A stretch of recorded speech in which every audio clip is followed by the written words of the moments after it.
A nuestras autoridades y a todos los presentes les invitamos a ocupar sus lugares si son tan amables. A los medios de comunicación, respetuosamente les invitamos a que pasen a ocupar sus lugares para dar inicio a este importante evento.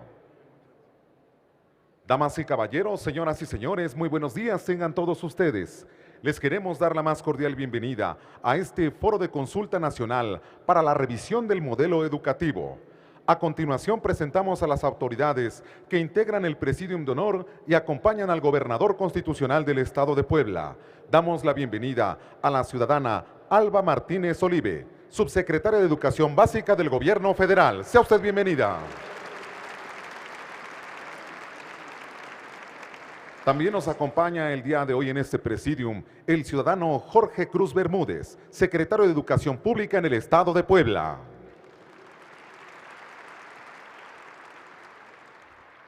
También integra este Presidium de Honor el ciudadano Tony Gali, presidente municipal de Puebla.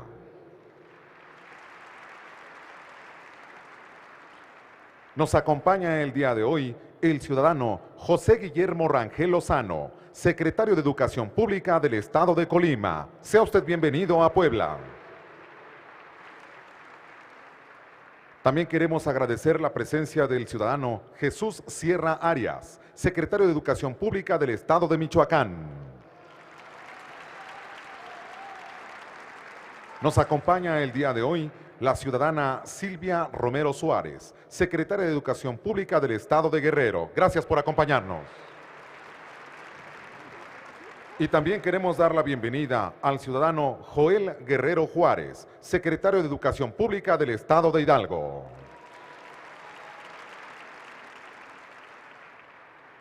Damas y caballeros, señoras y señores, en estos momentos, para dar a todos ustedes la bienvenida, tiene el uso de la palabra el ciudadano Tony Gali, presidente municipal de Puebla.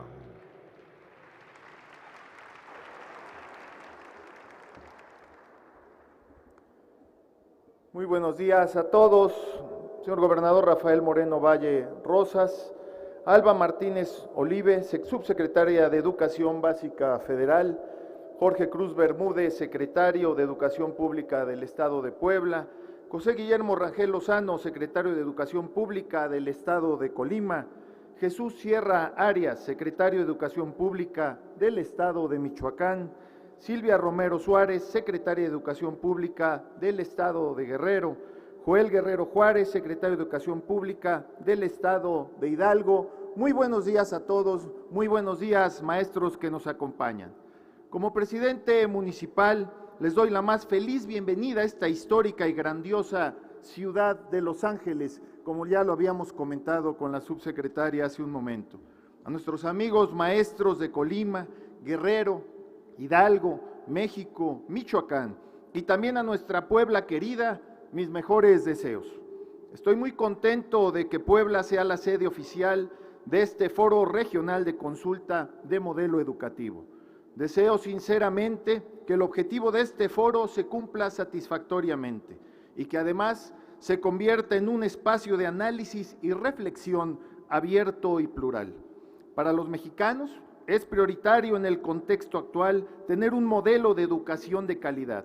Esa es la gran tarea que tienen ustedes, maestros y los especialistas en la materia. El reto es también diseñar un modelo de educación de calidad que considere a la cultura de esta región y de los estados que la integran. Nuestro México sigue siendo un amplio mosaico cultural compuesto de culturas regionales. Un gran país donde cada entidad mantiene orgullosamente su identidad en el entorno nacional. De allí la importancia de los foros regionales. La educación es un factor fundamental para el crecimiento de la productividad. Constituye la herramienta más poderosa de un país para incrementar el crecimiento económico, pero también para mejorar la competitividad y promover la inclusión de todos los mexicanos. Por eso, mejorar la calidad educativa en todos sus niveles debe ser la prioridad de nuestra nación. Los avances educativos en los últimos 30 años han sido insuficientes para cumplir las exigencias de un mundo cada vez más competitivo. Desde la esfera social, La educación es fundamental para mejorar la calidad de vida de cada mexicano. Una nación con mejor educación y mayor preparación ayuda a obtener más empleos y mejor pagados. Un país con educación de calidad genera mejores oportunidades de vida para todos. Un país con niños y jóvenes bien educados es más productivo y más competitivo. En síntesis, no se puede haber progreso si no tenemos educación. Solo podemos incorporarnos con éxito a este nuevo mundo con la fortaleza de nuestra cultura, con una educación de calidad y con mayor capacitación. Por eso, el gobierno municipal de Puebla le apuesta a esto, porque construye una ciudad de progreso. Lo hace de la mano del gobierno del estado encabezado por el gobernador Rafael Moreno Valle. Juntos nos hemos propuesto dignificar los espacios educativos de los centros escolares y de todos los planteles públicos en el municipio. Así nos unimos a la iniciativa del presidente Enrique Peña Nieto, avalada por las fuerzas políticas representadas en el Congreso de la Unión. Comparto la idea de mejorar la calidad educativa en todos los niveles, convencido de que la reforma educativa nos conducirá a construir un país más competitivo y al mismo tiempo crear una sociedad mucho más incluyente. Estimados maestros y participantes a este foro, les reitero mi más feliz bienvenida. Deseo que tengan una agradable estancia en esta hermosa ciudad de Puebla. Muy buenos días a todos. Muchas gracias.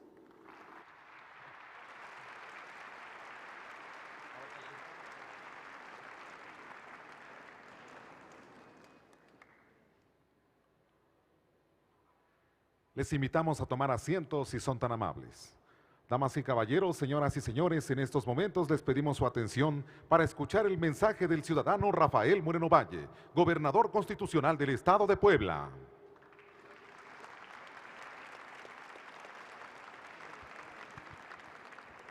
Muy buenos días a todos.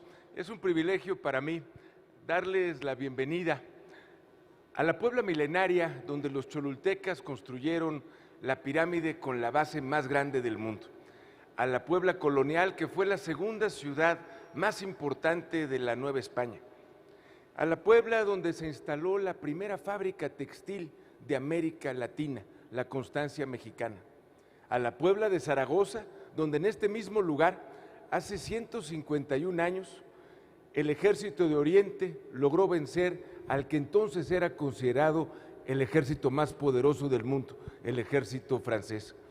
A la Puebla revolucionaria, donde los hermanos Cerdán iniciaron la lucha contra la dictadura. A la Puebla que está en plena transformación y que apuesta por la educación, porque estamos convencidos de que es la mejor inversión en el futuro. Saludo a los maestros y maestras que hoy nos visitan del Estado de México. Saludo también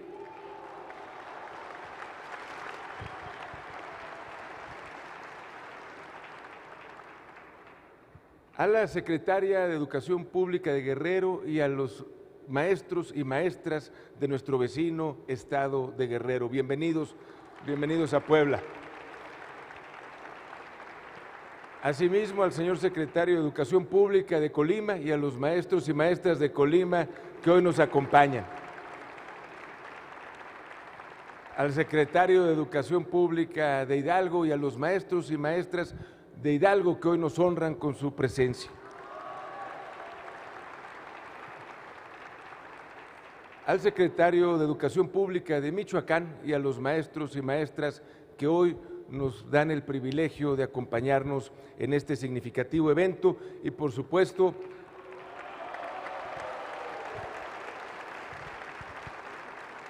saludo de manera muy especial a la subsecretaria de Educación Básica, Alba Martínez Olivé, porque ha demostrado a lo largo de su vida un gran compromiso con la calidad educativa. Si ustedes revisan su biografía, si ustedes conocen no solo la profundidad de los estudios que ha hecho en la materia, sino también algo que para mí es muy importante, el que haya estado frente al aula, que ha estado en un aula frente a un grupo que entiende las necesidades de los alumnos y por supuesto que está interesada en este foro en escuchar su opinión, porque creo que todos los que estamos aquí y de manera particular quienes tomaron la decisión de convertirse en maestros y maestras lo hicieron porque están convencidos de que a través de esa noble profesión pueden cambiar la vida de cientos de miles y millones de mexicanos, que uno por uno ustedes pueden formar a los nuevos empresarios, políticos, emprendedores, que sin duda a través del aprendizaje, porque uno de los aspectos en los cuales yo coincido con Alba Martínez es en la capacitación magisterial. En la medida en que los maestros aprendan más, pueden enseñar mejor. Y así lo hemos trabajado aquí en Puebla con nuestros secretarios generales del Sindicato Nacional de Trabajadores de la Educación, y agradecemos a Emilio Salgado, secretario de la sección 23, y a Jorge Luis Barrera, secretario general de la sección 51, no solo su presencia, sino el compromiso que han asumido con la calidad educativa. De la misma manera, saludamos al presidente de la Comisión de Educación en el Congreso del Estado, Cirilo Salas, que también fue secretario general de la sección 51. Y quiero compartir con ustedes que aquí en Puebla hemos invertido más que ningún otro estado de la República en capacitación magisterial. Y lo hacemos en nuestra máxima casa de estudios, la Benemérita Universidad Autónoma de Puebla, porque mandamos a los maestros en sus tiempos libres, porque es algo muy importante. En los fines de semana, en vez de estar con la familia o en actividades privadas, han ido a fortalecer sus capacidades en matemáticas, en español, a aprender inglés y también computación. Porque muchos maestros y maestras fueron formados en el siglo XX y no tienen las herramientas que se requieren en el siglo XXI, pero sí tienen las ganas de superarse, de crecer personal y profesionalmente y de poder entregarle a sus alumnos lo mejor de sí. Y en este sentido, para ponerlo en cifras, en Puebla, en lo que va de mi gobierno, hemos invertido 220 millones de pesos en capacitación magisterial. De la misma manera, triplicamos la inversión en infraestructura educativa, porque Puebla tiene condiciones de enormes contrastes entre lo que observamos aquí en la capital del estado o en la zona metropolitana y lo que se vive en la Sierra Negra o en la Sierra Norte o en la Mixteca o en la Sierra Oriente. Y por supuesto que como casi todos los estados del país, tenemos todavía enormes deficiencias en infraestructura educativa. Y por eso, si queremos calidad, tenemos que hacer un compromiso todos, saber qué es lo que le corresponde a cada quien, qué es lo que le toca al gobierno federal, qué es lo que le toca al gobierno del estado, qué es lo que tienen que aportar los ayuntamientos. Y aquí, por ejemplo, yo quiero saludar a Tony Gali, presidente municipal de la capital de nuestro estado, y reconocer el gran compromiso que ha asumido con la educación. Aquí en Puebla, como ustedes saben, se inició el esquema de los centros escolares, un esquema que hace 60 años fue innovador y muy exitoso, y sin embargo, lamentablemente, la infraestructura de estas instituciones no está a la altura de lo que se estaba planteando por quienes los fundaron. Y en este sentido quiero reconocer que Tony Gali tomó la decisión, junto con el gobierno del estado, de arreglar todos los centros escolares de Puebla capital. Ya iniciamos en la reconstrucción de algunos bajo la modalidad del 2-1, y quienes conocen el Centro Escolar Niños Héroes de Chapultepec, ese fue el primero que mi gobierno remodeló. Ahora vamos a ir por todos los de la capital del estado. Muchísimas gracias, Tony Gali, porque eso es un compromiso con la calidad educativa. De la misma manera, nosotros le hemos apostado a la educación con valores, porque consideramos que es fundamental formar a las nuevas generaciones como ciudadanos de bien, como hombres y mujeres que respeten la ley, que respeten los derechos humanos, y de la misma manera que entiendan la importancia de la familia. Solo me resta compartir con ustedes que también le estamos apostando a las nuevas tecnologías. Y en este sentido quiero agradecer a la subsecretaria que hayan elegido a Puebla como una de las entidades en las cuales se va a estar implementando el programa de entregar apoyos en herramientas tecnológicas a los alumnos de quinto año. Muchísimas gracias, subsecretaria. Sin duda los poblanos se lo vamos a agradecer. Y solamente para concluir, agradecerle a todos los maestros y maestras de Puebla que hoy nos acompañan, no solo por su presencia, sino por el esfuerzo y la causa que hemos compartido desde el inicio de mi administración. Yo me siento muy cercano al magisterio y muy afortunado de tener no solo la posibilidad de estar en sus eventos culturales, deportivos, sino también de compartir la causa de la calidad educativa. Me consta el enorme compromiso de los maestros y maestras de mi estado, que no solo cumplen con su función en el aula. Quiero decirles que muchos de ellos son extraordinarios liderazgos que conjuntan a la comunidad, que los involucran en la construcción de obras y sobre todo que son extraordinarios gestores para poder promover el progreso de las comunidades donde están enseñando.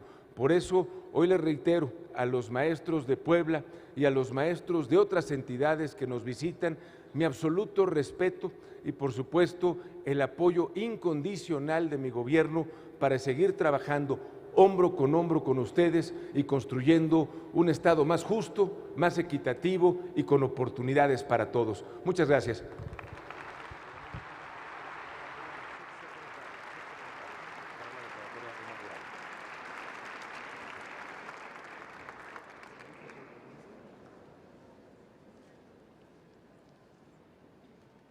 Les invitamos a tomar asiento. En estos momentos, señoras y señores, escuchemos la declaratoria inaugural y el encuadre del foro de consulta al modelo educativo a cargo de la ciudadana Alba Martínez Olivé, subsecretaria de Educación Básica del Gobierno Federal.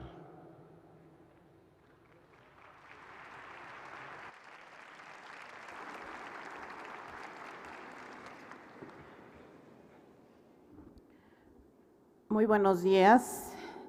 Saludo de manera respetuosa a los participantes de este foro de consulta del modelo de educación básica, así como a quienes presiden este acto. Agradezco profundamente a nuestros anfitriones, en especial al gobernador Rafael Moreno Valle, la distinción de estar aquí y la muy cálida bienvenida. Esto va a ser algo más que la declaratoria inaugural, les aviso. Entonces, pasamos a explicar los términos de este foro, su razón de ser, cuál es el sentido también del programa sectorial de educación al que vamos a hacer referencia. Para la Secretaría de Educación Pública, este es un momento crucial de la reforma educativa emprendida por el Gobierno federal desde el inicio de la presente administración en diciembre de 2012, con la confluencia de las principales fuerzas políticas y sus legisladores.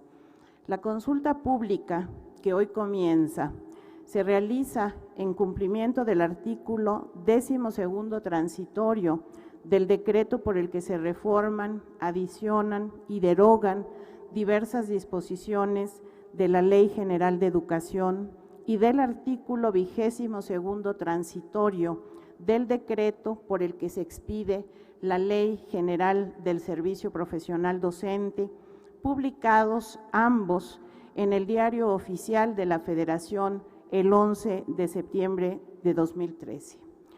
El Programa Sectorial de Educación 2013-2018 traza la ruta que habrá de transitarse en los siguientes años en materia educativa, a fin de concretar la aspiración de una sociedad mejor, con mayores y mejores oportunidades de desarrollo para todos sus habitantes. El propósito es claro: una educación de calidad para todos los mexicanos, sin exclusiones y con equidad. Ya no es solo una exigencia moral, es un mandato constitucional. La reforma a la Carta Magna en materia educativa promulgada en 2013 elevó a rango constitucional el derecho a recibir una educación de calidad en la educación obligatoria. Para la instrumentación de la reforma constitucional en materia educativa, se efectuaron modificaciones a la Ley General de Educación y se promulgaron 2 nuevas leyes secundarias, la Ley del Instituto Nacional de Evaluación Educativa y la Ley General del Servicio Profesional Docente. Ello definió un nuevo marco normativo de actuación, que refuerza el mandato del Plan Nacional de Desarrollo 2013-2018 en cuanto a la exigencia de una educación de calidad. El Programa Sectorial de Educación 2013-2018 establece como primer objetivo asegurar la calidad de los aprendizajes en la educación básica y la formación integral de todos los grupos de la población. Al respecto, es importante recordar que los aprendizajes se dan en un espacio preciso, tienen lugar en la escuela y en el aula, en el marco de una relación pedagógica entre el maestro y el alumno, en un tiempo que representa uno de los más valiosos recursos de los cuales se dispone para educar. Cada minuto del día lectivo y todos los días del ciclo escolar. A fin de procurar que la enseñanza y el aprendizaje se den de la mejor manera posible, es que todo el sistema educativo debe estar al servicio de la escuela. Crear las condiciones necesarias para que las escuelas ocupen el centro del quehacer del sistema educativo y reciban el apoyo necesario para cumplir con sus fines, es la primera estrategia para lograr este objetivo del programa. Asegurar la calidad de los aprendizajes en la educación básica, supone también fortalecer las capacidades de autogestión de la escuela, la pertinencia de los planes y los programas de estudio, así como la de los materiales educativos, una infraestructura digna, la incorporación inteligente de las tecnologías de la información y comunicación a la educación, el uso de evaluaciones formativas y contextualizadas para la toma de decisiones, entre otras que serán discutidas en estos foros. El Programa Sectorial de Educación 2013-2018 hace énfasis en la función docente, reconoce y valora el papel preponderante de los maestros. Los profesores son centrales en este empeño por asegurar la calidad de los aprendizajes en la educación básica. Por ello, el programa sectorial considera como estrategia específica fortalecer la formación inicial y el desarrollo profesional docente centrado en la escuela y en el alumno, como medios efectivos para dignificar y apoyar al maestro en su tarea educativa. Otra estrategia para avanzar en la consecución de la calidad de los aprendizajes en la educación básica es la que aborda el vínculo de la escuela con su entorno, con padres y madres de familia en primer lugar, pero también con la comunidad en la cual se inserta. Se reconoce que con el tiempo se ha producido un distanciamiento entre centros educativos y familias que debe revertirse. Se trata de un problema con raíces múltiples, muchas de ellas ajenas a la escuela, pero que afecta decisivamente el desarrollo de la tarea educativa. Familias y escuelas comparten la preocupación de brindar una formación integral de sus hijos. Este interés común debe ser la base de un nuevo contrato social entre escuela y familias, que promueva la colaboración, la comunicación franca, la convivencia respetuosa, el entendimiento mutuo, asumiendo la corresponsabilidad en la tarea educativa desde una perspectiva que privilegie el interés superior de los niños y de los jóvenes. El sistema educativo no es ajeno a la exclusión social. Si bien se ha avanzado en introducir prácticas incluyentes en los planteles educativos, Es necesario, y cito el programa sectorial, impulsar nuevas formas y espacios de atención educativa para la inclusión de las personas con discapacidad y aptitudes sobresalientes en todos los niveles educativos.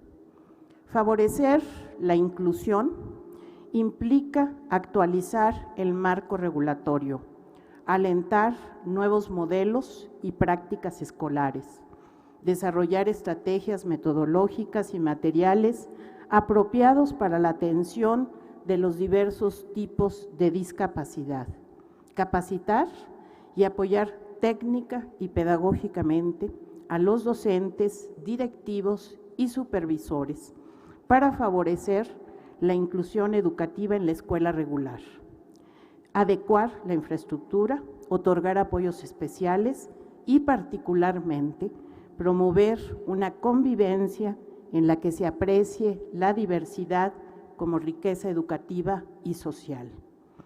Existen múltiples barreras que limitan el acceso y la permanencia en la educación de los grupos vulnerables. Promover la eliminación de esos obstáculos es también una estrategia destacada que se impulsa en aras de una mayor inclusión educativa.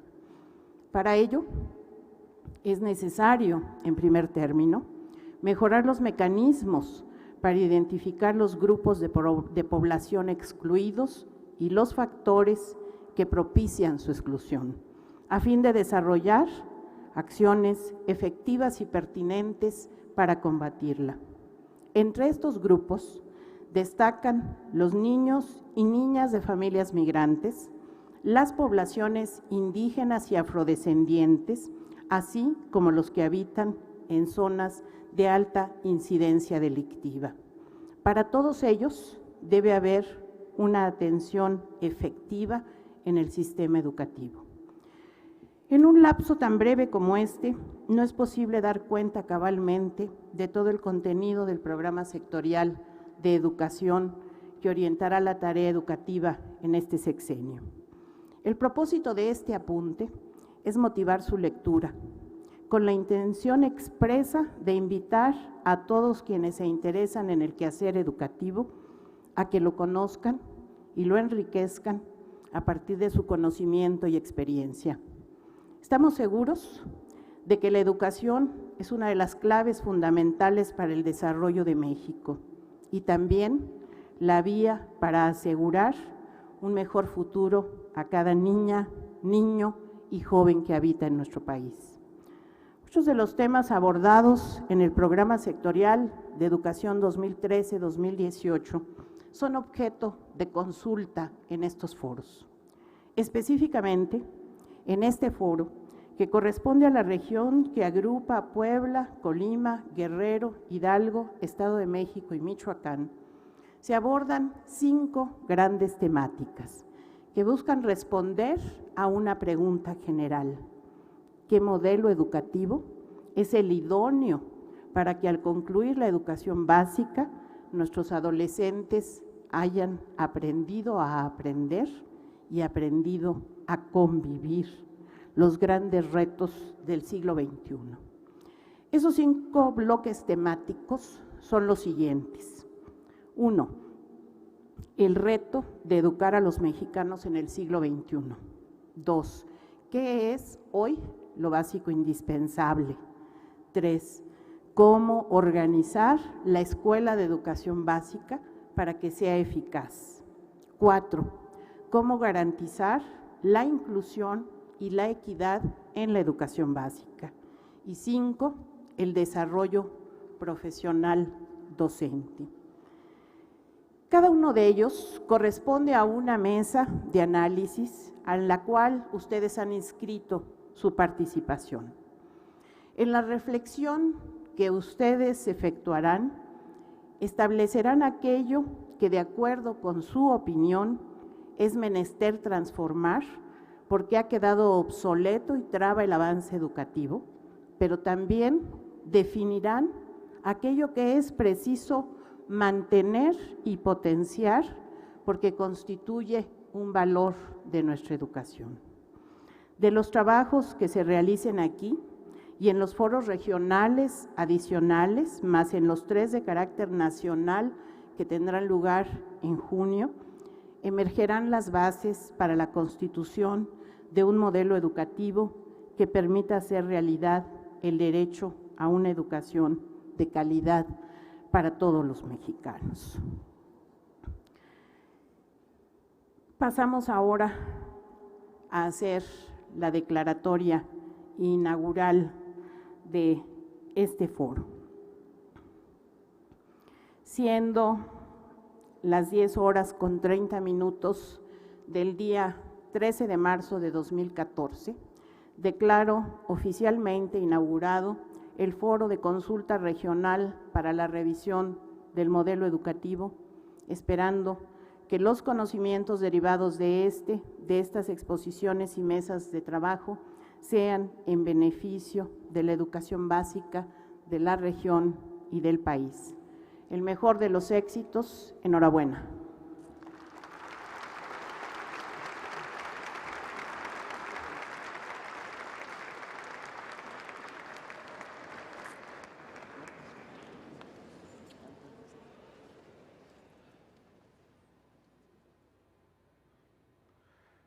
En estos momentos, señoras y señores, damas y caballeros, vamos a despedir al gobernador constitucional del Estado de Puebla y al señor presidente municipal. Al resto de nuestras autoridades que integran el Presidium de Honor, les invitamos a permanecer en sus lugares para dar paso a la conferencia magistral. Al público en general que nos honra con su presencia, les suplicamos sean tan amables permanecer en sus lugares. Por su atención, gracias y que tengan un excelente día.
Cursó la licenciatura en Ciencias Químicas en la Universidad Autónoma de Puebla, es maestra en Investigación Educativa por la Universidad La Salle, plantel Benavente, y culminó el doctorado en Educación en la Universidad Autónoma de Tlaxcala.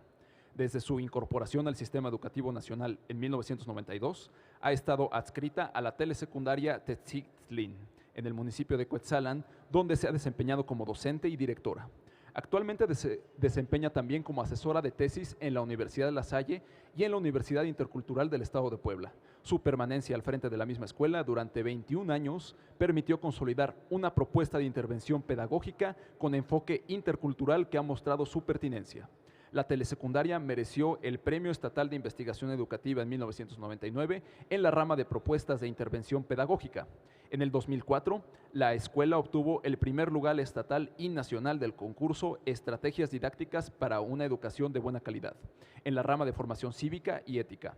Asimismo, en 2007 participaron en la 5ª convocatoria de educación y perspectiva de género con 2 proyectos: transitar de los estereotipos, el sexismo y la exclusión de las mujeres a su valoración y la promoción de equidad de género en nuestras aulas, y Las Enjuiciadas. Ambos obtuvieron el primer lugar nacional en las categorías de colectivo, docente y propuesta individual. La SEP Federal documentó la labor educativa de la escuela como una experiencia exitosa de telesecundaria en el año 2009. El pasado mes de abril, la telesecundaria recibió el premio Amanda Rimoc de Educación Ambiental otorgado por la Semarnat, la SEP Federal y la Fundación Liomont, por elaboración y ejecución del proyecto Hacer comunalismo en la escuela, relacionado con la educación ambiental. Para ella les pido por favor un caluroso aplauso.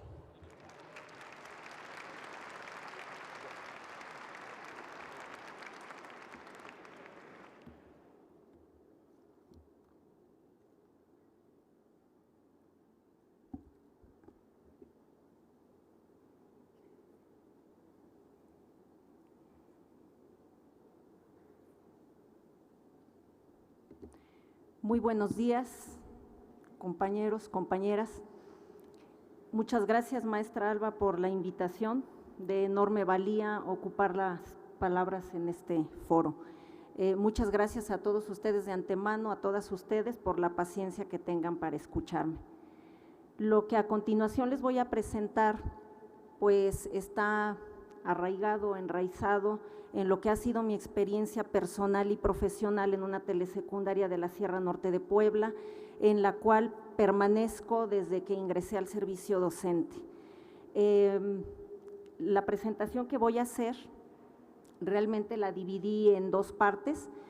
Una primera para abordar el tópico de la calidad, su incorporación, su apropiación y su resignificación en el discurso educativo, y una segunda parte que precisamente tiene que ver con las consideraciones, a mi buen entender y de acuerdo a mi experiencia, para un mejor modelo de educación básica. Bueno, pues yo empezaré diciendo lo que muchos y muchas de ustedes saben, que es que la educación es un bien de enorme valía. Tener escuela, como dicen en las poblaciones rurales, significa asegurar un empleo, significa además adquirir un estatus y significa tener un salario digno. Paradójicamente, estos jóvenes a los que la escuela debiera compensar con mejores condiciones para lograr sus objetivos, son los que menos oportunidades tienen de acceder primeramente a la escuela, posteriormente de permanecer en ella. Y otro dato es que precisamente estos jóvenes, de acuerdo a un informe nacional de Reimers, son los que asisten con mayor gusto a la escuela. Pues ahora que el Plan Nacional de Desarrollo 2013-2018 establece como meta nacional México con educación de calidad, se hace indispensable que realicemos un profundo análisis sobre algunos tópicos como es el de la calidad, pero como lo es también la significancia de los aprendizajes en la escuela, sus formas de evaluación y de valoración, y además delimitar, ¿verdad?, el alcance real que han tenido estos resultados censales que están a la vista de todos y a su disposición en las plataformas de la Secretaría de Educación Pública. Esto servirá para delimitar también la responsabilidad real que tenemos los maestros en el logro de los desempeños de nuestros estudiantes. Empecemos diciendo pues que la calidad migró del discurso empresarial y se insertó en el ámbito educativo a través de los ministros de educación de los países miembros de la OCDE, esto pues más o menos por la década de los 90. Pues como todo concepto emigrado tiene la peculiaridad de tener como reto conformar campos semánticos propios para poder determinar sus alcances y tener una noción más específica. En este sentido, pues Enrique Hamel nos dice que el concepto de calidad, al insertarse en el discurso educativo, logró desplazar otros conceptos hasta que hoy en día decir calidad es sinónimo de buena educación en su conjunto. No existe pues un concepto verdadero y único en cuanto al término de calidad. Eso lo hace ser pues un concepto polisémico, muchas veces impreciso y de acuerdo a los contextos no pocas veces ambiguo. Y bueno, pues precisamente porque la calidad educativa no es la calidad a secas del discurso empresarial, en las últimas décadas se ha tenido como reto la construcción de lo que pudiéramos llamar la gramática de la calidad. ¿En qué consiste la gramática de la calidad? Decía yo hace un momento que consiste en dotar al concepto de sus propios campos semánticos. Estos campos semánticos, que son los que estamos viendo en la pantalla, tienen la peculiaridad de enriquecer la noción del concepto en primera instancia, en segunda instancia convertirse en orientadores para las políticas públicas y en tercer lugar, que es lo más importante, concretarse en las aulas como prioridades para nuestra práctica educativa. Y un ejemplo, en los discursos educativos, aunque no siempre se aterrizan en la práctica, hablar de una educación de buena calidad, con equidad, significa ya de suyo estar hablando de una educación inclusiva que tiene como imperativo ético el de garantizar el acceso, la plena participación de todos los jóvenes y da las facilidades, otorga las facilidades para que todos estos jóvenes en nuestras escuelas puedan adquirir los conocimientos, independientemente de sus diferencias personales, de su extracción social e inclusive de su identidad cultural. Hablar del término de pertinencia es, en primera instancia, reconocer que la pertinencia es una cualidad del proceso educativo. Este proceso educativo que tendría que partir de reconocer las diferencias personales, las condiciones socioeconómicas y las necesidades de aprendizaje de los beneficiarios del sistema. La pertinencia es factible de aplicarse como elemento en la toma de decisiones y ello nos estará asegurando dinamizar los procesos educativos. La pertinencia, entonces, en primera instancia se refiere a la utilidad de los aprendizajes y en segunda instancia nos está refiriendo a la congruencia y eficacia de estos aprendizajes para impactar de manera positiva en el entorno más inmediato. ¿Qué sucede con los conceptos de justicia y equidad? Bueno, pues ya Silvia Schmelkes nos dice que uno implica al otro. En este sentido, yo sí quisiera decir que aunque uno implica el otro, en la práctica, pues no siempre se llevan a cabo. La justicia, ¿verdad?, que Silvia lo define como el dar más a quien más lo necesita, le otorga al concepto de calidad pues la definición de apoyo diferenciado. Sin embargo, estas cualidades que tendría que tener el proceso educativo en su conjunto, pues no pasan por el filtro de pues la distribución de los recursos.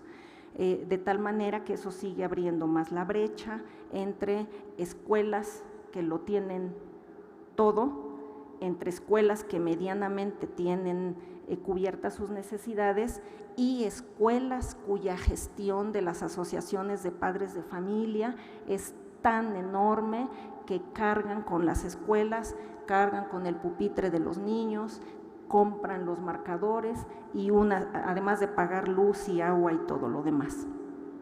Bueno, el último elemento del cual yo quisiera hablar en esta gramática de la calidad es el que se refiere a la gestión de la diversidad. Todos nosotros sabemos, ¿verdad?, los maestros, que en nuestros espacios, en nuestras aulas, confluyen alumnos con diferente cultura, diferente lengua, diferente modo de pensar. Esa diversidad tiene que ser atendida en el aula y se ha concretado en la política de interculturalización. Sin embargo, para que ésta sea efectiva, tendríamos que superar nuestra corta visión de, hasta donde se ve, solamente calificar lo intercultural, reducirlo a las etnicidades que tenemos en las aulas y darle un tratamiento dentro de ellas. Ahora bien, ¿qué aspectos considerar para un mejor modelo de educación básica? Pues la bibliografía está pues llena de sugerencias de muchos autores que hablan sobre la escuela eficaz. Yo me referiré a un solo elemento, que es en el cual yo tengo experiencia, y es aquel que se refiere al clima escolar. Este clima escolar tiene que ser un ambiente que estimula el aprendizaje. Ahora, ¿qué implica conformar ambientes para estimular el aprendizaje? Bueno, significa en primera instancia que cada uno de los y las maestras que estamos en las aulas tengamos la firme convicción de que en el aula tenemos que mitigar los riesgos del fracaso escolar. ¿Cómo hacerlo? Bueno, yo apunto, ¿verdad?, 3 condiciones. La primera condición es fomentar, fortalecer, promover, enriquecer los vínculos, es decir, promover interacciones personales positivas, en primera instancia entre pares, ¿verdad?, pero también con los demás miembros de la comunidad escolar. De esa manera se enriquecen los vínculos, de esa manera se crea un ambiente más familiar. ¿Cuál es la ganancia? ¿Qué es lo que favorece un ambiente familiar? Bueno, pues favorece que se reconozcan las funciones, que se delimiten las responsabilidades y que los estudiantes y los maestros reconozcamos nuestras atribuciones. Un ambiente más familiar también procura la toma de decisiones más participativa, y esto ayuda porque contrasta con los prejuicios de autoridad que tienen los jóvenes, por lo menos en la secundaria y en el bachillerato, ¿verdad? Entonces, de la imposición vertical. Una segunda condición es la de transmitir optimismo para visualizar el futuro. Y eso no quiere decir que los maestros alimentemos utopías, cosas subjetivas en los jóvenes.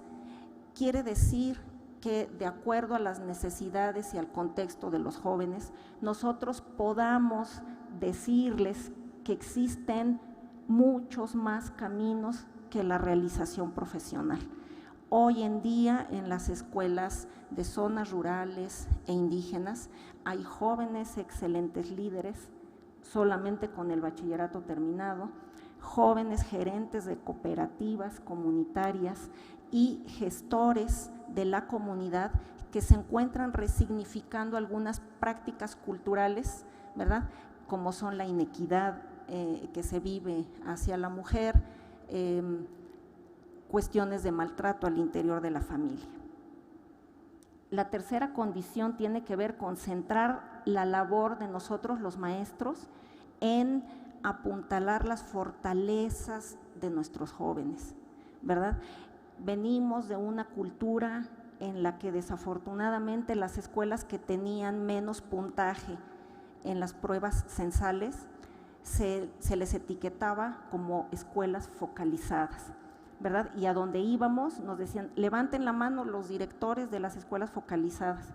¿A dónde están los maestros de las escuelas focalizadas? Es decir, estar colocando y señalando el déficit en lugar de los logros. Bueno, ¿qué más se requiere, verdad, a mi entender, como consideraciones para un mejor modelo de educación básica?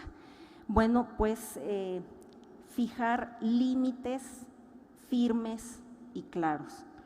Yo decía hace un momento que en las aulas, además de la diversidad que tenemos, también se pone en juego diariamente la emancipación que quieren tener cada uno de los jóvenes, y entonces esos ejercicios de libertad, bueno, pues nos ponen en aprietos, ¿verdad?, porque transgreden algunos límites, pero no solo de los alumnos, ¿verdad?, también de nosotros los maestros. Entonces, estos fijar límites firmes y claros, ¿verdad?, le dan la seguridad y la confianza a los estudiantes y a los maestros de que somos capaces de construir en colectivo las metas que nos trazan objetivos comunes. Brindar afecto y apoyo.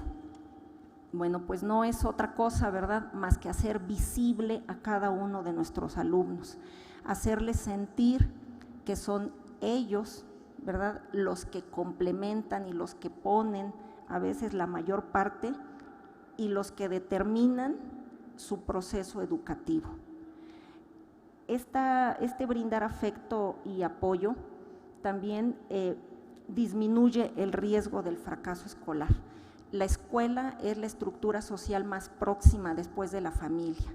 La escuela tiene una enorme responsabilidad en la construcción de planes a futuro de los estudiantes y en la consolidación de sus proyectos de vida. Además, ¿verdad?, en mucha bibliografía educativa, nosotros sabemos que el ideal de toda escuela es conformarnos como comunidad educativa, entendida como el equipo colegiado, una unidad en la que compartimos los mismos intereses, los mismos objetivos, las mismas metas. Sentirnos en familia en una escuela, alumnos y maestros, bueno, pues nos dará la oportunidad de trascender lo individual, porque tendremos ese sentido de pertenencia que tanta falta hace en nuestras escuelas. Otra consideración es precisamente la de enseñar las habilidades para la vida. ¿Qué significa enseñar habilidades para la vida? Bueno, pues la decisión de nosotros los maestros de acudir a eso que nadie toca del currículum y que se llama flexibilidad. Tenemos miedo de mover la currícula, tenemos miedo de distribuir mejor nuestros tiempos. Y digo, esos miedos tienen fundamento, ¿verdad? Muchas veces hemos innovado nuestros modelos, nuestra currícula, y muchas veces también hemos sido castigados y llamados la atención porque no nos ceñimos a esa estructura rígida, normativa. El currículum tiene como mayor fortaleza su flexibilidad, entonces requiere que para que nosotros enseñemos habilidades para la vida, podamos tocar ese currículum, ¿verdad?, adaptarlo y acudir a otras formas de enseñanza-aprendizaje, ¿verdad? Una idea que a nosotros nos ha funcionado mucho son las comunidades de práctica. Estas comunidades requieren de un experto para aprender esa habilidad para la vida. Si el maestro no es experto, en la comunidad, en la colonia, en el barrio, habrá muchos otros expertos que quieran entrar a formar parte de nuestras comunidades de práctica. Otra consideración que ya había dicho hace un momento es la de establecer y transmitir expectativas elevadas. Bueno, pues vuelvo a repetir, esto consiste en que los estudiantes sepan que son capaces de construir con nuestra ayuda y acompañados un proyecto de vida que irán moldeando a lo largo de su tránsito por la escuela, pero que si no tienen la fortuna de culminar, lleven los elementos básicos para poder realizarse fuera de la escuela, es decir, sin un título profesional. Por último, yo diría que la última consideración es aquella que nos invita a que brindemos oportunidades de participación efectiva. Ello demanda la resignificación del papel de los alumnos como estudiantes, pero también nos demanda a nosotros los maestros que nos reconozcamos como facilitadores de un proceso educativo dinámico, flexible y creativo, es decir, que podemos ir renovándolo cada día de la cotidianidad escolar que a veces pesa y pesa demasiado. Bueno, sin embargo, esta participación debe ser significativa para los estudiantes, es decir, a ellos, ¿verdad?, que es a los cuales se nos invita a desarrollar su creatividad y, bueno, pues que trae ventajas como ir creando, fortaleciendo la criticidad, ir acompañándolo en la toma de decisiones e ir creando un ambiente de respeto. Bueno, yo no quisiera terminar sin aclarar algunas cosas, ¿verdad? Número uno, yo no quisiera que quedara la sensación generalizada de que la construcción de ambientes de aprendizaje es una cuestión romántica, ¿no? O sea, qué bonito, pues en la escuela vamos a hacer familia. Ser familia cuesta y de eso todos tenemos la vivencia. Entonces, la complejidad de las relaciones humanas en la escuela conlleva a que hagamos todos un doble esfuerzo.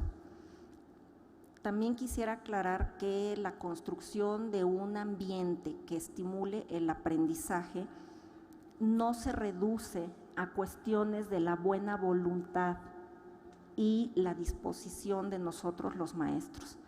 Exige más, exige, como decían hace rato, bueno, ser docentes profesionales, preparados para siempre estar actuando en situaciones emergentes.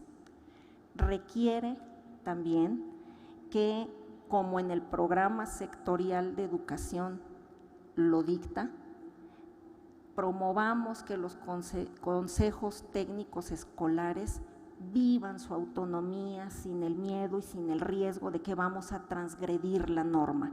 Somos nosotros los maestros, ¿verdad?, los que conocemos mejor la estructura, somos los y las maestras los que nos enfrentamos el día con día a las necesidades de nuestros jóvenes. Por último, entonces, venciendo este miedo, pues yo haría un llamado, ¿verdad?, a la parte normativa, a la estructura normativa, para que también pudiera haber esto sí, una voluntad a cambiar el paradigma. Estas estrategias de control, vigilancia y fiscalización, pues son las que nos han ahogado en nuestras escuelas, ¿verdad? Son las que nos hacen ser temerosos a innovar nuestra currícula, a renovar nuestra práctica docente. Terminaría diciendo pues que aplaudo mucho estos espacios en el Consejo Técnico.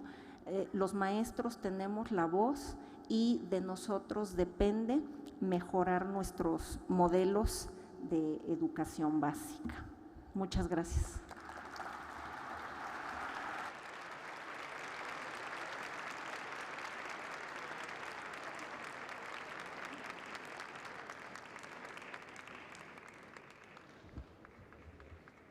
Agradecemos a la doctora María del Coral Morales Espinosa por su atinada exposición. Nuestro siguiente especialista es el maestro Rodolfo Ramírez Raimundo, profesor de educación primaria por la Escuela Nacional de Maestros. Cursó la licenciatura en Sociología en la Universidad Nacional Autónoma de México y la maestría en el Departamento de Investigaciones Educativas del Centro de Investigación y Estudios Avanzados del Instituto Politécnico Nacional. Fue director general de Investigación Educativa en la Secretaría de Educación Pública en el periodo 1997-2003. Ha sido director de la revista Cero en Conducta. Además de artículos, ha publicado Historia Cuarto Grado, Libro para el Maestro, CEP 1994 y, en coautoría con Patricio Chávez, Análisis crítico de las evaluaciones de los programas compensatorios 1994-2002, CONAFE 2006, y la evaluación de los programas compensatorios. Notas para una política de equidad educativa, CONAFE 2006, y por encargo del Instituto Belisario Domínguez del Senado de la República, coordinó el libro La Reforma Constitucional en Materia Educativa, Alcances y Desafíos, publicado en 2013. Escuchemos ahora al maestro Rodolfo Ramírez Raimundo. Muchas gracias.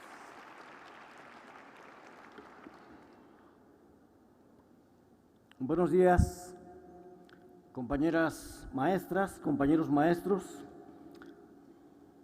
autoridades que están presentes en este foro. Agradezco en primer lugar la invitación a expresar mi opinión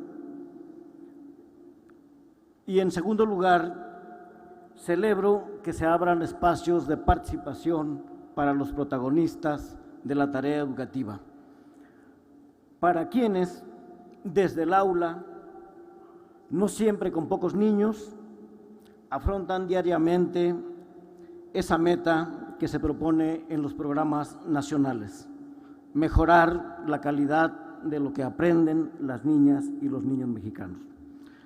Yo creo que en reuniones de este tipo lo que tenemos que hacer es analizar la situación actual del sistema educativo, ver en qué medida cumple con su misión, identificar sus principales problemas y, por lo tanto, diseñar opciones de solución. Hace mucho tiempo que en nuestro país ha sido consagrado el derecho a la educación. Hace tiempo que sabemos que este derecho no se agota con el acceso a la escuela, ni con la permanencia en ella. Este derecho consiste básicamente en el derecho de aprender conocimientos y capacidades fundamentales para actuar en la vida cotidiana. Ese derecho está escrito así prácticamente desde el origen del artículo 3. Dice derecho a la educación, no derecho a una banca o a un banquito en la escuela. Este derecho, lo sabemos, es clave porque es también la puerta de entrada, o una de las condiciones por lo menos, para acceder a otros derechos fundamentales como la libertad de expresión, la del trabajo, la del comercio, etc. Una de las adiciones en la reciente reforma al artículo 3 constitucional, la que refiere a que la educación debe ser de calidad, si bien se ha interpretado por muchos y sobre todo en los medios de comunicación como la nueva base para exigir el máximo logro educativo a cada maestra y a cada maestro, consagra la obligación del Estado de garantizar condiciones idóneas para que ese máximo logro sea posible. Yo he insistido en reivindicar esa modificación de ese modo. Como lo dicen los juristas, hace exigible la obligación del Estado de garantizar condiciones idóneas en infraestructura, en equipamiento, en programas de estudio, en materiales educativos. Estos elementos deberían ser de altísima calidad como condición para la mejora del logro educativo. Y eso lo dice la Constitución. Esa es mi interpretación y creo que hay bases suficientes para ello. Pues bien, con esa adición o sin ella, una educación que desarrolle armónicamente todas las facultades del ser humano, que lo forme para vivir en una sociedad democrática y solidaria, etcétera, etcétera, está presente en nuestro artículo 3. Sin embargo, sabemos que hasta hoy el derecho a la educación no se ha satisfecho cabalmente. Quedan todavía muchos niños de 3 a 5 años que no ingresan a la educación preescolar, pese a que hace 6 años entró en vigor pleno la obligatoriedad de la educación preescolar. Dice el censo de 2010, en ese año, 52% de ese grupo de edad estaba en la escuela. Esto quiere decir que un 48% estaba fuera de la escuela obligatoria.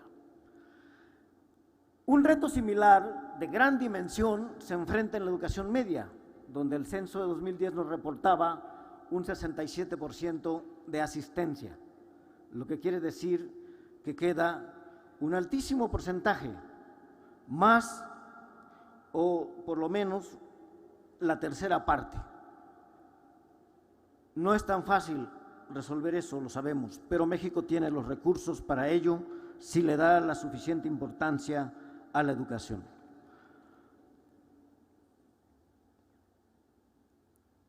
Al despuntar el siglo XX, se había avanzado bastante en la cobertura, pero como lo he dicho, subsisten todavía problemas.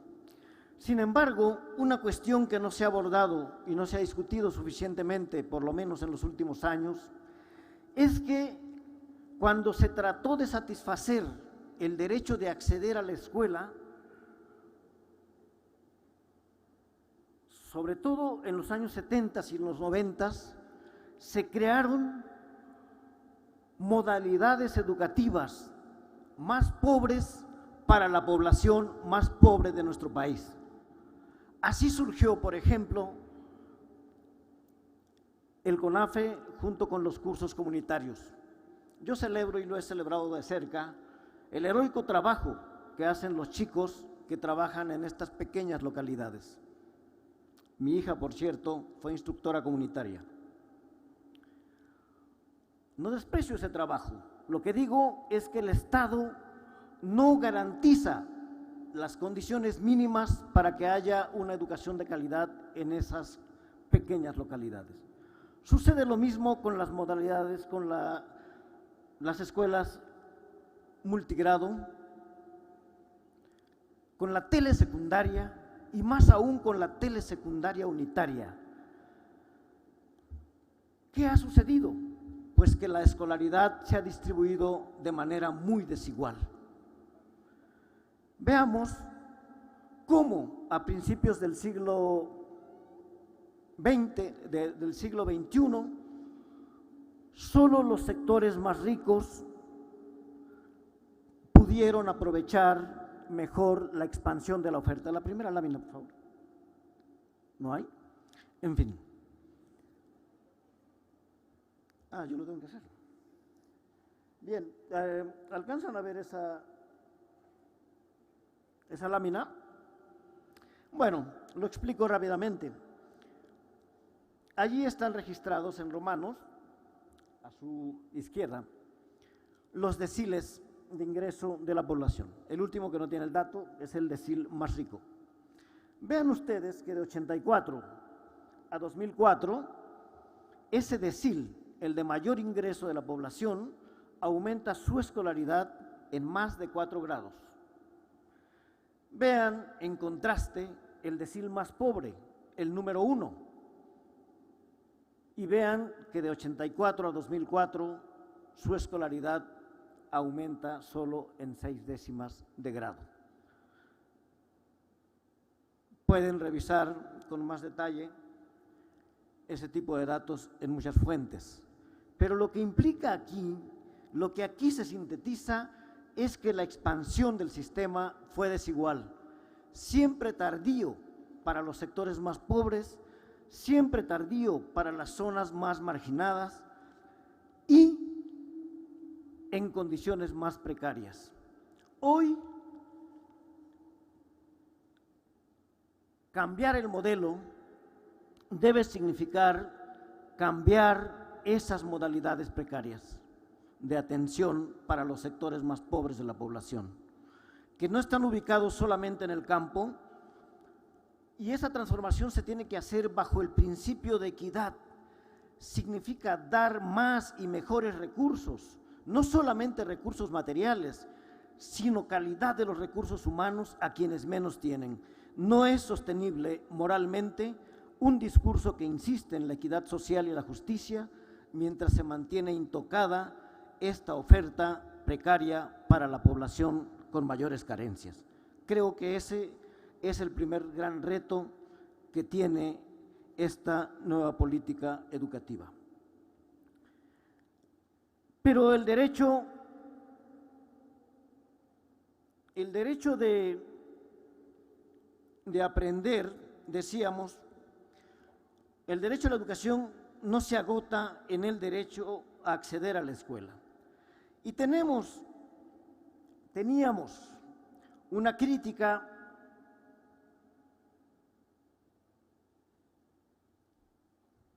social muy extendida desde los años 80 por lo menos, o quizá antes, acerca de la infuncionalidad de la escuela.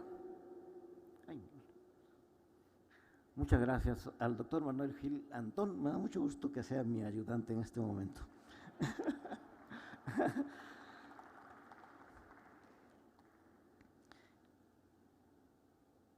Pero a partir del año 2000 tenemos datos más específicos.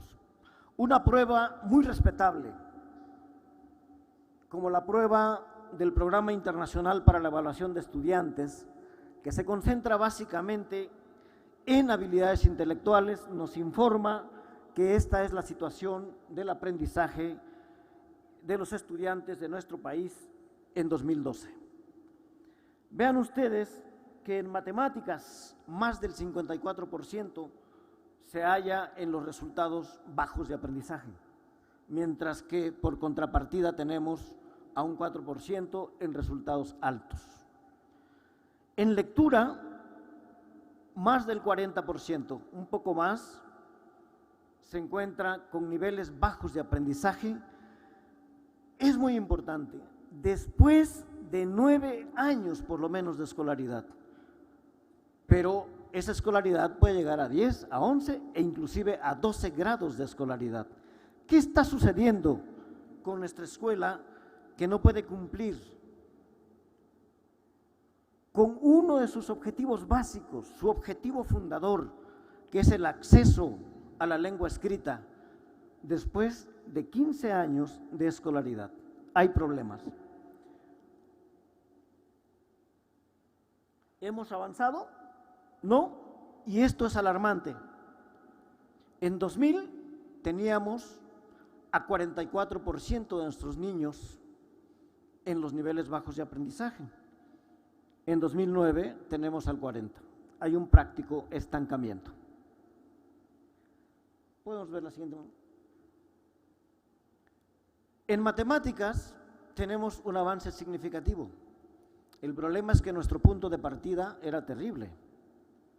Teníamos en 2003 65% en niveles bajos y tenemos en 2012 54%. Hay una reducción importante, no más que el punto de partida todavía nos impide decir que estamos mejorando al ritmo necesario. Hay que reivindicarlo, creo yo. ¿Qué está sucediendo? Tenemos un problema generalizado, aún en las entidades que tienen los mejores resultados. Podemos pasar rápidamente a las siguientes láminas. Ahí vemos el caso de Colima.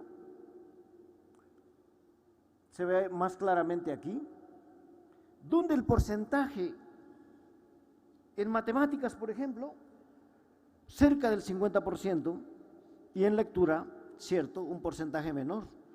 Pero si a eso le sumamos el número de muchachos que a los 15 años ya no están en la escuela, el problema sigue siendo fuerte. Y la calidad también se distribuye de manera muy desigual. Vemos rápidamente el caso de Guerrero, por favor. Avanzamos. Gracias, Manuel. La que sigue. En algunas entidades el problema alcanza un nivel alarmante. ¿Qué está sucediendo? 70% casi, o 69.3%, en lectura, niveles bajos. En ciencias, 71%. En matemáticas, 79%. Hay que reconocer los problemas a fondo para diseñar estrategias que combatan los problemas de fondo. Ahí está el caso de Puebla. Nos detenemos por ser nuestro estado anfitrión. Las gráficas muestran que con variaciones la escuela no está funcionando para millones de niños, por lo menos no está funcionando como debiera. Ahora, ¿cuáles son los orígenes de estos resultados? Pues sabemos hace tiempo que los factores externos al sistema, como la pobreza y la desigualdad social, influyen sin duda. El capital, el ambiente cultural familiar, el tiempo que se le puede dedicar a los niños, el tipo de conversaciones que se sostienen en los hogares, en fin, la relación entre los saberes familiares y las culturas escolares hacen que muchos niños jueguen en la escuela, jueguen la apuesta escolar con todos los pronósticos en contra. Esta es una situación que debe ser tomada muy en serio por las políticas sociales, en primer lugar por la política educativa. Es decir, tenemos que buscar cómo hacer una educación pertinente, cómo hacer una educación con muchos más elementos culturales, con mucho más tiempo, con muchos más apoyos materiales, justamente para los niños y las niñas que viven en condiciones más difíciles. Ellos son los que más necesitan de un buen sistema educativo, sin duda. Pero no son solo los factores sociales los que pesan, y eso está demostrado científicamente. No es un argumento de profesores holgazanes.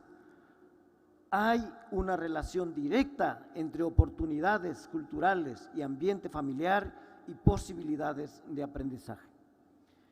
Pero están también los factores internos, y estos refieren a la subsistencia de un currículo realmente operante, que se expresa en las prácticas docentes, que sigue privilegiando la transmisión de información factual, o sea, de hechos, datos, ciertos procedimientos como objetivo de enseñanza antes que la formación de capacidades del pensamiento, razonamiento, argumentación, comunicación, etcétera, creatividad, desarrollo del pensamiento. Subsiste también, y se ha iniciado una política para combatirla, una organización y funcionamiento de nuestras escuelas donde el aprendizaje, por lo menos en muchas, no era el objetivo principal. Esos rasgos críticos, por lo menos yo, pero muchos otros, los han sido enunciados en varias ocasiones. Al tiempo escaso se le resta por otras demandas, por tortuguismo, por rituales, relaciones internas que no giran en torno al aprendizaje, porque el sistema fue construyendo una idea donde lo más importante era entregar papeles y estar bien con los superiores, fueran estos de la secretaría o de la organización sindical. Esa es la verdad, ni modo, tenemos que asumirla, porque hay que transformar esas relaciones dañinas para nuestras niñas y nuestros niños. Pero otro factor muy importante es el funcionamiento del propio sistema educativo, sus instancias superiores.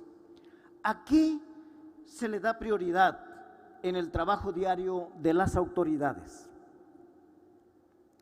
¿Qué es lo que realmente importa en su relación con las escuelas? Y hemos visto cómo la autoridad estatal y federal saturó de demandas, de programas extracurriculares, de requerimientos urgentes.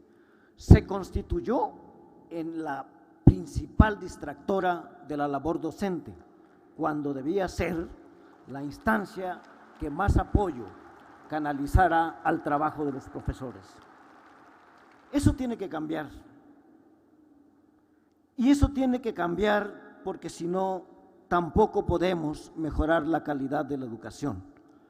Concentrar todo en la exigencia a los profesores no es un buen comienzo para una política que pretenda mejorar de fondo la interacción cotidiana en nuestras escuelas.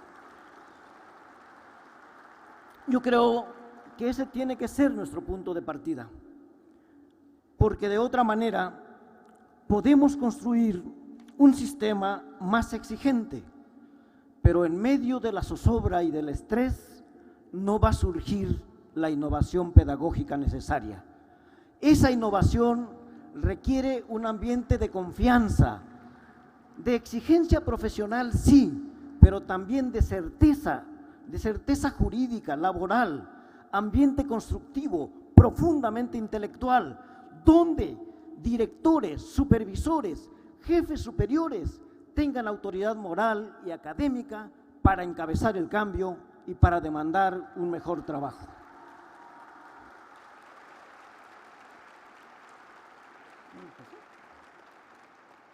Yo pienso que son tres los núcleos del cambio. En primer lugar, y dado que en la administración anterior hubo un desastre, como lo ha dicho el profesor Olafuentes Molinar, en materia curricular y en otras materias, hay que reformar urgentemente este currículo. Pienso que hay saber necesario, que hay mucha experiencia recogida para tener hoy un currículo centrado en la comprensión y en el desarrollo de competencias intelectuales. Tenemos que eliminar esa absurda concepción de competencia que se estableció en la RIEP como un saber con hacer, un hacer con saber y con consecuencias y con conocimiento de las consecuencias de ese hacer. Alguien pensó que hacer trabalenguas era una buena idea. Nuestro currículo, pienso yo, tendría que estar centrado en el desarrollo de capacidades de pensamiento. Pero formular el currículo suele ser una cosa relativamente sencilla. Digo, no es tan sencilla, pero es relativamente sencilla si lo comparamos con el reto mayor, que es transformar el currículo realmente operante, ese que vive en el corazón y en el repertorio pedagógico de cada profesor. Se trata de concepciones, de prácticas, de capacidades de hacer, y esas las tenemos que cambiar. Esas son las más difíciles, y yo creo que la política educativa tendría que estar centrada, otro elemento, como segundo, en cambiar ese currículo realmente operante. En segundo lugar, el segundo núcleo es avanzar a la construcción de una nueva escuela pública, una escuela que funcione como unidad educativa, no solo administrativa, es decir, que tenga metas y principios comunes en torno al aprendizaje, que tenga relaciones de colaboración, cuya autoridad esté encabezando el trabajo supervisando y apoyando el trabajo pedagógico. El director, ¿por qué no? Tendría que ser un experto también en evaluación de procesos escolares. Es decir, necesitamos entonces invertir mucho, no solo en términos de dinero, sino también en tiempo, en capacidades, en el desarrollo de las competencias profesionales. Voy a tocar ese punto, me quedan unos minutos, creo yo. Pero la construcción de esa escuela como una comunidad viva, como una comunidad intelectual, como una comunidad abierta a la participación, con todas las dificultades que la relación entre escuela y sociedad tienen más en estos momentos en los que hay signos graves de descomposición social, tiene que ser también la unidad del cambio. Pero el tercer núcleo es indispensable, tiene que cambiar el sistema educativo. Yo propongo en particular que así, y me parece muy correcto, como se someten a concurso los puestos de dirección, de supervisión escolar, deben ser sometidos a concurso los puestos en cada entidad federativa. Que los secretarios, subsecretarios, directores de área, etcétera, se sometan a un concurso público abierto y que sean evaluados también por su desempeño. Profesionalizar, yo digo, en eso consistiría profesionalizar la función directiva, porque no solo la ejercen directores y supervisores, también las instancias superiores. Bueno, voy a terminar con dos cosas. Pienso que en la construcción de un nuevo modelo, el Estado debería hacerse cargo de crear las condiciones para mejorar el aprendizaje. No solo bastan diseños coherentes, consistentes, no solo basta la voluntad y el discurso, hay que tomar acciones muy concretas para cambiar tanto condiciones materiales como organizativas. Por ejemplo, tenemos muchos grupos numerosos de estudiantes, donde a veces no se puede hacer otra cosa más que trabajar mediante la exposición y tareas repetitivas o mecánicas. En secundaria, muchos grupos tienen 40 o alrededor de 40. No es posible que demandemos un trabajo centrado en el razonamiento. Qué alegría, me restan 5 minutos. Una clase que desarrolle las capacidades de pensamiento, que demanda dialogar con cada niño, con cada niña, estar atento a su proceso de razonamiento, ver qué escribe, cómo entiende un texto, todo eso que tiene que hacer un profesor para lograr aprendizajes profundos, no se puede hacer 40 veces en 45 minutos en grupos llenos como este saloncito, ¿no? Tomemos entonces en serio esta idea de crear condiciones materiales e institucionales para el cambio. Tampoco se puede abusar de otro recurso que es el tiempo. El tiempo es muy escaso, pero el tiempo hay que considerarlo como un factor esencial. Lo menciono por 2 razones. Primero, porque los procesos cuidadosos requieren tiempo. Por ejemplo, hacer que una profesora que en toda su formación básica y su formación en la escuela normal y media no tuvo contacto con experimentos, en serio, no con pequeñas demostraciones.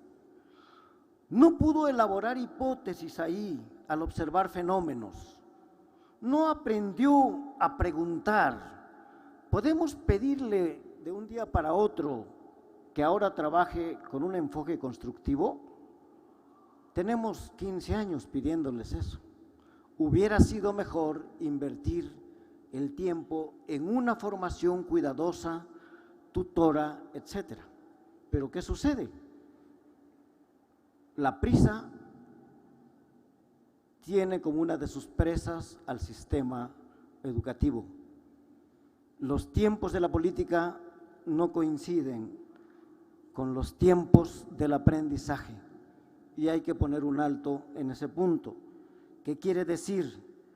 Emprender procesos cuidadosos, más centrados en la escuela, más individualizados inclusive, menos masivos y menos rápidos. Más vale construir en profundidad que lograr una cobertura de 10 cursos de capacitación al 100% de los maestros en un semestre del ciclo escolar. No tiene sentido. Tercero, tampoco debería abusarse del tiempo de los maestros. Yo he sido profesor, tengo muchos amigos y muchas amigas profesoras. He visto cómo en los últimos años no hay tiempo para estar en la vida cultural, para recrearse, para convivir. Hay que hacer cursos, diplomados, etcétera. Si queremos ganar la confianza de los profesores, hay que también crear un clima antiestrés. No vaya a suceder en una entidad, los profesores reunidos ante una autoridad sensible dijeron, pues realmente estamos estresados por tantas cosas, esto, lo otro, etcétera. La autoridad sensible tomó una determinación: convocar a un curso masivo para control del estrés. Y se hizo. No es eso lo que requerimos, lo aclaro porque me puede entender mal. Finalmente, yo creo que hay que construir nuevas maneras de poner en marcha los cambios.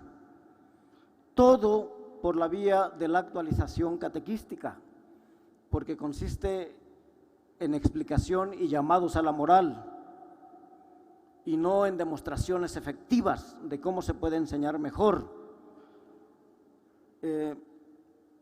Hay que cambiarla por lo que ya he comentado. Hay que cambiar en primer lugar la estrategia del cambio, que dominó por lo menos durante la pasada administración, pero que los medios han aprovechado al máximo. Esa estrategia del cambio no ha funcionado y no va a funcionar. Ha consistido en exhibir los resultados de una mala prueba, que por cierto ha sido suspendida y que bueno, lo celebro, la prueba enlace. Exhibir a los profesores, generar presión social,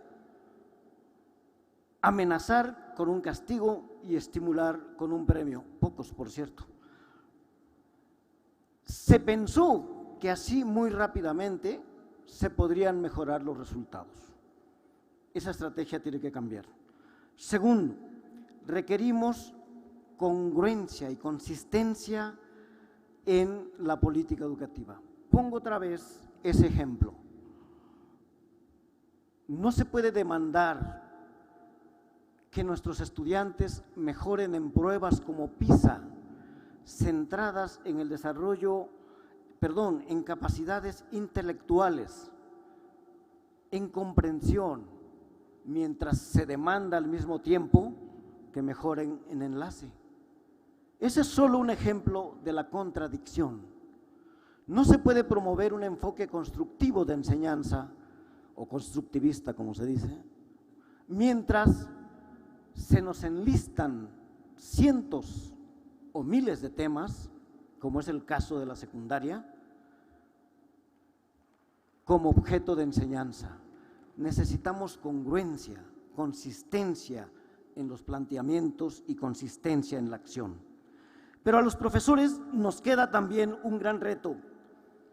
Yo creo que tenemos que asumir el papel de profesionales, es decir, el de aquellas personas que por su formación y por su experiencia tienen un conocimiento especializado que les da bases para diagnosticar e intervenir y lograr mejores aprendizajes.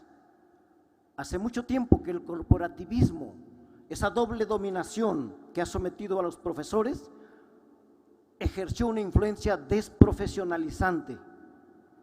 Liberémonos de esas cadenas. Los profesores somos profesionales y somos también ciudadanos.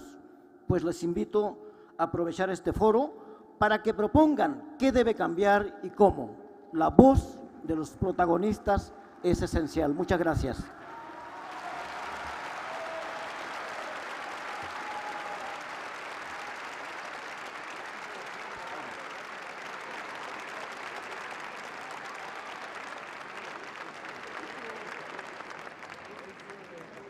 Agradecemos la exposición del maestro Rodolfo Ramírez Raimundo. Les informamos que después de un receso de 10 minutos, las actividades del día de hoy continuarán en el salón contiguo, el Salón Puebla número 4, que se encuentra en este lado derecho de este salón. Y continuamos con 5 mesas de trabajo abordando los siguientes temas: el reto de educar a los mexicanos en el siglo XXI, que es hoy...